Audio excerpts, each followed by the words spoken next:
Hello and welcome to the Godstone Sinkhole in Surrey in England, which opened without warning on the 17th of February 2025. This is our fifth visit to the site, and as I film this, it's now November 2025. When we last came here in August, they'd managed to open a pedestrian footway from one side of the village to the other, but as you can see, that has now been closed off again, and unfortunately there have been some significant setbacks.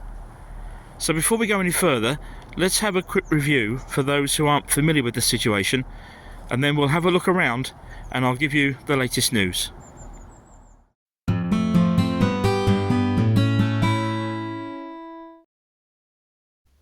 Although the exact sequence of events has yet to be confirmed, the sinkhole was caused by a combination of a burst water main and the collapsing of long-forgotten sand mining tunnels that went out of use in the early 20th century. Whilst there were no injuries, many local residents had to be evacuated, and whilst most were later able to return, the impact on their lives and local businesses has been huge. With a large section of the village high street remaining closed, work at the site has included an investigation to find the extent of the tunnels, as well as filling them and making them safe. At the same time, temporary reconnections have been made to utility services, and for many months the local council has been saying that they hope to have the works completed and the road reopened by December 2025. Now, however, it has become clear that that will not be possible. This photograph, which I took of one of the current trenches at the site, shows just how sandy the subsurface is.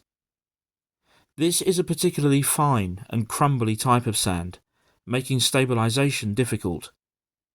In addition, the extent of the tunnel network is far greater than anyone imagined. Whilst all this work has been ongoing, there's a knock-on effect for the local water company, who so far have only been able to work just outside the cordon and make temporary reconnections within it. They have now explained to local residents that they need to reline the 16-inch water main pipework and relay the 8-inch pipework, neither of which can be done until the sinkhole site itself is both stable enough and safe enough for this work to be undertaken. Well, the section of footpath away to our right is closed off, as we saw just now, but hopefully away to our left, heading towards the centre of the village from this side road, we hopefully should be able to get past the main area of the collapse itself. So let's have a wander down there. Thankfully, from here, the rest of the temporary footpath has remained open, so it is possible to walk down into the centre of the village. Unfortunately, the delays mean that there is now no longer a formal estimated date of completion in place.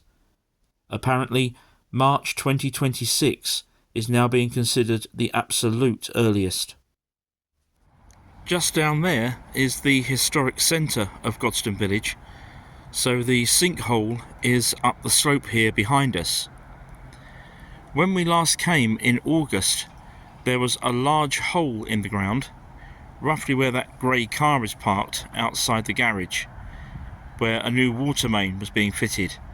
So that's all been backfilled and new tarmac laid. So the progress on the periphery is obviously very good. The problem is in the area of the sinkhole itself. During this visit, I met and spoke with a local resident who lives very close to the sinkhole and was himself evacuated for 3 months after it first opened. He explained to me that the underground testing at the site is still ongoing, and to help facilitate that, a number of large machines, such as the one we can see here, have been used. So let's take a closer look. These machines, which are very noisy, are drilling deep boreholes into the ground. Apparently they've been very prone to clogging up because of the sandy nature of the soil. Although it's hard to see at this angle, the large drill bits are continually water-cooled to prevent them from overheating. Once lined, the boreholes look like this.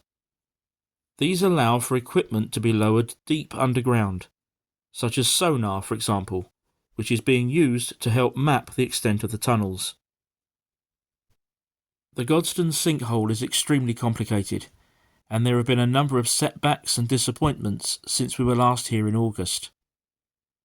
But there's no doubt that a huge effort continues to be made, and the site remains a hive of activity. So that's the latest from the Godstone Sinkhole, where there is clearly still a long way to go, and a great deal more than anyone hoped would be the case by this stage.